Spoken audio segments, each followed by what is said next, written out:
Matatizo yakikung'ang'ania, mikosi ikikuandama, unaona kila kitu kinaharibika, huna jinsi ya kufanya, huna pesa, huna chochote, tumia mkojo wako mwenyewe. Nimeshafundisha mkojo mara nyingi sana sana sana sana. Naona pia watu wanafundisha, lakini mwanzo kabisa mwaka 2022 nilifundisha hadithi za mikojo.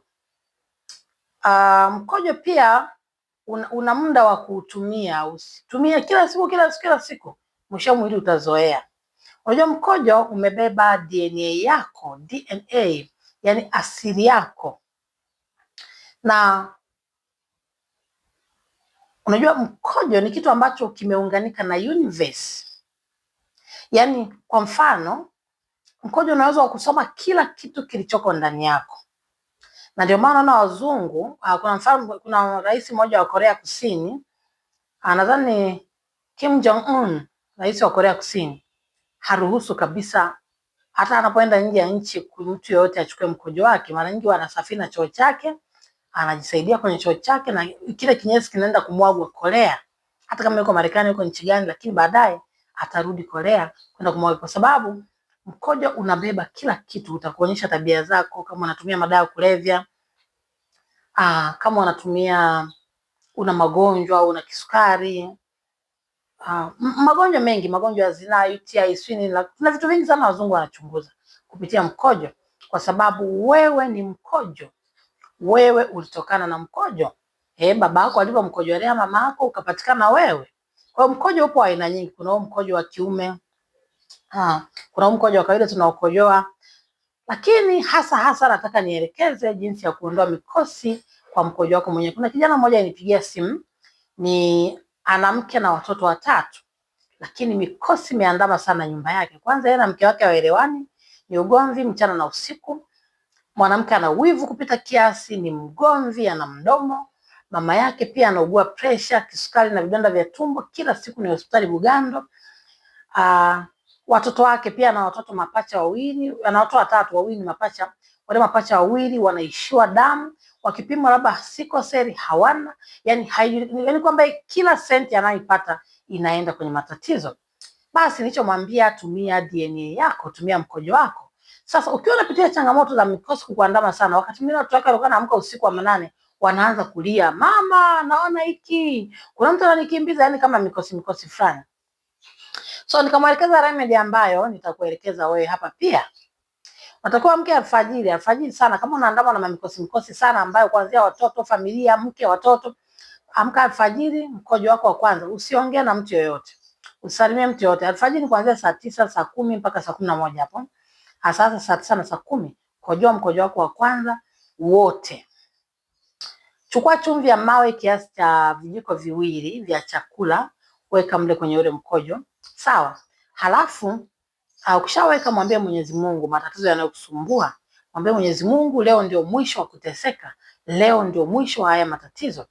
Kwa hiyo utakachofanya, ukishachanganya mkojo na ile chumvi, koroga kwa kutumia kidole chako. Kwa hiyo weka kwenye chombo kipana ambacho utaweza koroga, anza kunuia. Sema kuanzia leo ndio mwisho wa watoto wangu kuugua, ndio mwisho wa matatizo, ndio mwisho wa madeni, ndio mwisho wa kila ubaya, kila kitu. Koroga. Alafu chukua ule mkojo, mwaga kwenye mlango wa kuingilia ndani.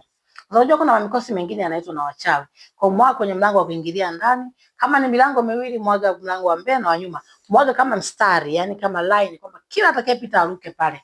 Kwa hata kama atakuja ni mchawi, wageni wenye mamikosi, akisharuka pale tule mkojo, hawezi kufanya chochote. Na pia walioko ndani wakitoka kwa kupitia ule mlango, wakitoka nje akija kurudi, yale mamikosi hayawezi tena kurudi ndani. Lakini pia unaweza kuchukua mkojo kidogo, matone, weka kwenye kona ya nyumba, kila chumba, katone tu kadogo, ili isilete harufu ndani. Unaona? Alafu ndani ya siku 7 utanipa majibu, yale mamikosi yataanza kuondoka yote. Fanya hivyo mara moja kila wiki. Fanya kwa wiki 6, mara nyingi wana sana wiki 6, siku 40, mara moja kila wiki. Sasa mvua itakapokuja kunyesha, mara nyingi mvua ina kawaida ya kusafisha dunia, ulimwengu. Kwa hiyo itaondoka na yale matatizo yote. Unaona? Na ule mkojo hautaruhusu ile nyumba kuingia mkosi wowote. Kwa hiyo tumia mkojo wako unapoona mambo yanakuwa magumu sana. kwa ajili ya kuweka kwenye milango unaingia. Na kama kuna geti pia mwaga mkojo pale getini. Una nyumba wapangaji wanakusumbua, fanya hivyo hivyo. Kuna nyumba zingine kuna wapangaji wana mamikosi. Chukua mkojo wako mwaga pale. Mpangaji atakapotoka tu kwa ile njia, hata kama alikuwa ni mkorofi, akija kurudi atarudi nafsi imekuwa nyingine, imekuwa nzuri, hawezi kusumbua. Kwa hiyo huyu kijana baada ya kufanya hivi, mke wake ametulia, watoto wameacha kuugua ovyo. Yale mikosi yote, kupata pesa na kumalizia hospitali yote yameisha kwa kutumia mkojo wako mwenyewe. Naona. Kwa hiyo habari ya mkojo sana kwa ajili ya kuondoa mamikosi, unaweza kusoma pia kitabu cha Wafalme wa Pili. Kwa Wakristo, soma kitabu cha Wafalme wa Pili sura ya 18 mstari wa 22. Lakini pia mkojo umezungumziwa na Mfalme Suleiman, kitabu cha Mithali sura ya 5 mstari wa 15, imeeleza habari za mkojo. Basi mtazamaji wangu, karibu sana. Mimi ni tabibu wako, naitwa Royce. Naamini katika sheria ya nguvu za asili na ulimwengu, yani universe. Na nikukumbusha, ninatibu magonjwa sugu mbalimbali, na ukiwa Tanzania tunatuma dawa ndani ya siku 2, nje ya Tanzania tunatuma dawa ndani ya siku 7. Tunatibu magonjwa sugu yote duniani unaoyajua. Ukiwa na tatizo au changamoto yoyote, nipigie, namba zangu za simu ziko kwenye profile. Piga simu. Wakati mwingine message huwa sijibu, sio DM wapi. Ukiwa serious wewe piga simu, kwa sababu DM kule zinakuwa nyingi na shindwa kujibu. Kwa ukiwa na shida serious nipigie simu. Asante kwa kunitazama. Usisahau ku like, share na subscribe. Bye.